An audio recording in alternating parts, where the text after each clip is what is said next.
So, Demon Slayer. The measure to a good quality show to me is if it's entertaining. But the measurement of a great shonen is the setup and its ability to deliver on its characters and its story. I know you saw the thumbnail and you saw the title of this video, and I'm sure that there's going to be an angry mob of Demon Slayer fans down in the comments, but let me just say, I'm on your side. Like, bro, I am wearing a Demon Slayer shirt. Catch me at the next convention in a Shinobu cosplay. I think Demon Slayer is a good shonen. The fights, it's entertainment. So many memorable characters, the character designs, the chilling moments topped with great animation. Don't get me wrong, Demon Slayer does deserve its recognition, but it also has so many flaws that people don't seem to want to understand. Demon Slayer fans don't want to see these issues. Like, this isn't going to be a video just raving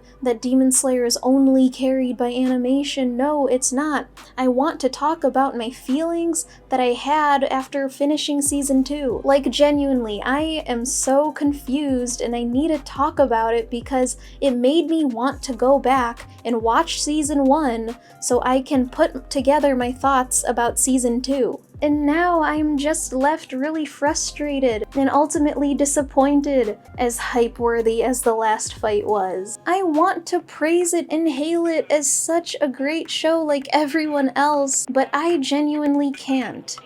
And I want to talk about why. From the pilot episode, the very first episode of Demon Slayer, we were brought into such a story-driven plot. We are put into a world where bad things happen to good people. The opening is literally Tanjiro hopelessly dragging his dying sister in the snow, to later find out that she is a demon, basically a bloodthirsty zombie that is actually different from anything a Hashira, a high-ranking demon slayer, has ever seen. She is different because she is a human-hungry demon willing to protect her human brother. Bam, I am hooked. A story about two siblings, a story about an older brother trying to turn his little sister into a human again. This show, Demon Slayer, was basically made for me. Especially when my favorite show is Full Metal Alchemist Brotherhood. Full Metal Alchemist is my favorite anime, period. It's another show about an older brother trying to turn his younger sibling into a human again. It's a gripping plot and now it's being told in a different font. I'm ready to eat that up. But the thing is, I was baited. Demon Slayer isn't about Tanjiro trying to turn his little sister into a human again. You really thought that was the case? No, the story is actually about Tanjiro fighting up the ranks of the demons to get to Muzan to avenge his family. Yeah, he says he wants to turn his sister back into a human. Like, I never really see Tanjiro affected or like really sad that this has happened to his sister. Nezuko does nothing to the plot. The story would not change if she was lying dead on the ground with the rest of his siblings. The lack of her presence would not change the path of Tanjiro trying to get to Muzan. Nezuko is not a main character as much as Demon Slayer sets her up to be. Funny how my recap of the first episode makes you think that this show is about two siblings, because sadly, Nezuko isn't even a main character. Actually, she's not even a character. Nezuko is a Pokemon. She's literally stuck in a box until Tanjiro needs her. Nezuko, I choose you. But the thing is, Pikachu has much more of a personality than Nezuko. Literally, from episode 1 of Pokemon, Pikachu refuses to get in the ball. All of Nezuko's use, though, is just merchandise, and I guess to say that Tanjiro has a much bigger want than avenging his family. Literally, how come every single other demon can talk except for Nezuko? Okay, we can argue that she has to have the muzzle on because she is a starved demon. She is a demon that doesn't eat humans and she can go rabid. But literally, consistently in season 1, Tanjiro, the sensei, Giyu make it a point to prove that Nezuko will never eat a human. The entirety of the first season was leading to the point where Tanjiro is on trial in front of all the Hashiras, where he had to prove that Nezuko, a demon, is fit to fight alongside him. I don't know if you remember, but Nezuko literally gets put to the test where she is in front of Sanemi, who is a Hashira with blood that is basically like catnip for demons. And Nezuko literally has enough strength to show them, no, I am not what you think I am. And when this happens, Nezuko gets acknowledged by the head of the Demon Slayer Corp. She even gets acknowledged by Shinobu apparently, who gives her a room at the compound at the end of season 1, because she will not eat a human. Yet, after all that, in the entirety of season 2, Nezuko stays in the box. She continues to never speak, and makes me very sad. The show is literally about her, and yet forgets to put her in it. What was the point of this huge encounter? There is literally no sense of progression in Demon Slayer. Like, I especially felt this in season 2, and now getting reminded of it again in season 1, I know that there's no story progression in this show. Our characters don't change. They don't change emotionally. All we see or hear is that they're getting stronger, but we don't see them getting stronger. All we see is a training montage, and we're supposed to assume that they're stronger now, that because of them looking really jacked in that one shot means that they can fight a whatever rank demon. Like, yes, these fights are amazing to watch. It's so beautiful to see, but nothing feels earned, and that is especially proven in season 2. What happened in the second season, huh? Please tell me. I would love to know. What did we learn in terms of moving the plot forward? Please tell me what happened in the second season aside from really funny character interactions and a dope fight at the end. Yeah, we got introduced to new characters, a new Hashira, but what was the point? We didn't learn anything new about the world, the Demon Slayer Corp, no progress, no semblance of anything, especially about Nezuko becoming human again.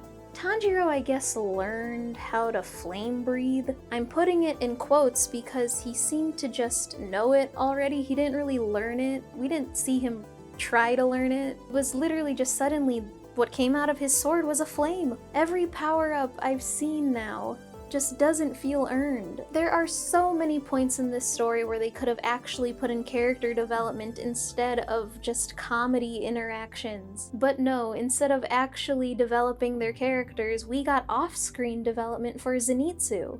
And if you're going to argue with me saying that Nezuko got a great moment, she didn't. It was a power-up that came out of nowhere. It didn't deserve to happen. And it especially didn't even need to happen because it didn't add anything new to the fight. Adding Nezuko to Tanjiro's team did not change the game. Like, I wish I could have enjoyed that moment, but there was no setup. Berserker Nezuko doesn't feel earned. Where, when, how has she been training her demon powers? She hasn't been seen at all in the training episode, and ever since they got to the Red Lake District, I can only assume that she's been in this box. Just imagine if they included her in the training episode. As I said, Shinobu already acknowledges her as a demon, and is totally okay with it. She has a room. Meeting the Hashiras during the day only shows that she just needs to be in the shade. The writer literally made her so capable to be out of the box, but I guess doesn't remember that.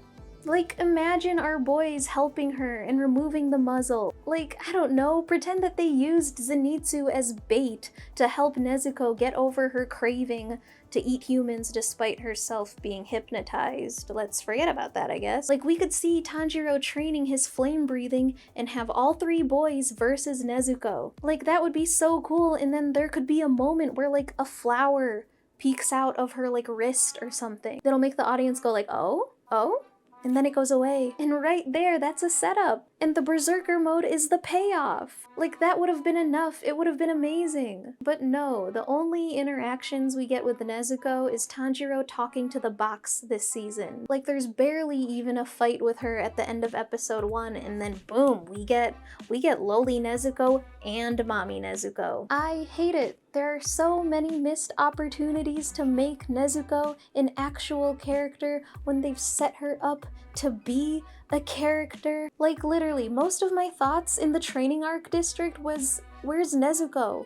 Why isn't she helping Tanjiro while he's pretending to be a woman? Where is she? In the box? How long has she been in there? Hashtag free Nezuko, you guys. Why not open the box at night and let her help you? If you can't tell, I am beyond disappointed that my beautiful, strong girl is just a pet. As I said, what was the point of the fight between her and Daki? What was the point of her unlocking that state when Tengen is the one to actually rip and decapitate her head? It's just for Nezuko to have some new art or whatever, like when they just change an outfit of a character. And I don't think that this is like nitpicking. If you really wanted me to nitpick, why was Berserker Nezuko able to be held off by Tanjiro holding the sword in her mouth? She just blew Daki through like a building, and you're telling me Tanjiro is stronger than Berserker Nezuko? No. But for logic's sake, let's not think about that. Like literally, make Nezuko the one to take Daki's head off. And then instead make Tengen enter when one of his wives are in danger or something. And as I said, a big part about Demon Slayer that I love is the character designs. Demon Slayer has so many interesting demons with their own unique abilities and looks, but I literally cannot tell what makes a demon stronger than the other than like their eye being a different arbitrary number. And like, especially, I can't tell if our boys have gotten stronger unless I see a bigger numbered demon in front of them. Like, there is no indication of new growth or new strength when always being put into an equal level difficulty demon, if that makes sense. Our boys have nothing to show with how much stronger they apparently are now. All I know is that I guess this demon is stronger than the last demon because of the numbers in their eyes. That's it. Like, you literally cannot tell their character growth unless there's a number in front of them saying that they're in the next level or something. Also, in Mugen Train, why wasn't the sleeping dream demon literally against a boy whose counter is that he's more powerful when he's asleep? Like, it would have been awesome if he was the one awake while everybody was asleep or something. I don't know. I just had such high hopes for the show, especially with such a strong foundation in the first few episodes of season 1. But this show is disappointing me so much, especially because of Nezuko. Like, these fights and non-stop action is amazing, but the lack of character development makes it not hit as hard for me. I just want Demon Slayer to be a great show. I really do. And it disappoints me because it has every single beat and element in there to make it great, but they don't do that. Like, as I said, I wrote my own version of Demon Slayer. You know what? I've decided. I'm taking Demon Slayer. Demon Slayer is my show now. I'm writing it. I've taken it. Step aside, Kyoyoharu Gotoge. I don't speak Japanese, I'm so sorry. I am writing my own Demon Slayer now. You think the next anime coming out this season is Demon Slayer? Demon Slayer Sundays? No, it's not. It's Demon Saver now. I am saving this show from disappointing other people. And I'm not only saving the show, yeah, Tanjiro will instead be saving demons. This is about Tanjiro saving the demons now. Literally, if I could write Demon Slayer, I would write that Tanjiro actually does save demons. I would have him do that. Tanjiro is already set up perfectly for this. He is a static character. Basically, he is the type of character that doesn't need to go through an emotional change. He stays the same, but the growth and progression of the story is the fact that his presence changes the world around him. Opposite to a static character are dynamic characters, and that's Zenitsu and Inosuke. Dynamic characters gotta go through emotional and internal growth. The world around them changes their character for good. Imagine being able to see Zenitsu being capable and competent while awake, and then imagine seeing Inosuke's character actually being able to rely on others instead of him trying to do things by himself without thinking. That would be amazing, but let's get back to Tanjiro being able to change the world of Demon Slayer, because right now he doesn't do that. Imagine if not only going to the Hashira to prove that Nezuko isn't a threat as a demon, but to also show them that demons are not all threats. Have Tanjiro tell them that Nezuko isn't the only example of a demon capable to do good, but also Tamayo, the doctor that they met that also hypnotized her, but you know. And overall, just have Tanjiro make them aware that demons are victims of Muzan too. Have Tanjiro give them a perspective that they probably have never considered because all they know are bloodthirsty monsters. And this especially works because Tanjiro's greatest character trait is his empathy. Tanjiro feels true empathy for these demons because the only living semblance of family he has left is a demon sister. Not all Hashira need to trust and actually believe in Nezuko. Have some of them be really skeptical about it. Have Tengen be skeptical about it. Like, have Tengen not trust Nezuko. And then when the Berserker fight happens, have Nezuko save one of his wives, and then Tengen will have this newfound respect and acknowledgement for her. Of course, in my rewrite, we have Nezuko being outside of the damn box. The only time she needs to be in there is when she needs to sleep, because I respect that. If she's not eating, she needs to regain her energy. She can go to sleep in the box. The box can still be a thing. She can still be cute and shrink down. As I said, they've already written, have Nezuko training alongside Tanjiro learning their new abilities. I just want Nezuko to be a part of this story. I want her to be a part of the gang with Inosuke and Zenitsu. Have Tanjiro impact the people around him. Have him change how people perceive demons and how demons perceive themselves. Like, imagine showing demons that they can be human again. Like, imagine if they also started to rebel against Muzan. So much more tension. Muzan's about to lose his little army. Demon Slayer just has so much potential, yet does nothing with it beyond just the cool fights and having funny character moments. So much rage and passion has just been let out. And I am so tired now recording this video. It's also 2:30 in the morning when I'm recording this. But either way, those are my takes on Demon Slayer. I hope you at least heard me out. If you didn't like my takes, that's okay. That's your opinion. Please tell me your opinion down in the comments. And especially if you're new here, I forgot to introduce myself in the beginning of the video. My name is Inakyu and I make anime content. Please like, comment, subscribe, all of it, none of it. Tell me what your thoughts are on Demon Slayer. Tell me if you liked the second season. Because, as I said, you're allowed to have your own opinion. I want to hear other people's opinions. Just don't be annoying about it. Like, yes, please. Also, let me know if you liked what I did to Demon Slayer, my little rewrite. I kind of want to make it a series on my channel where I rewrite anime and tell you what I do differently with this story and world that I'm given, if that makes sense. I also have my own version of My Hero Academia if you're interested, but that is for another video. Please let me know if you like Demon Slayer, if you don't like Demon Slayer. Do you think it's only carried by animation? Just let me know. It's not like I care or anything.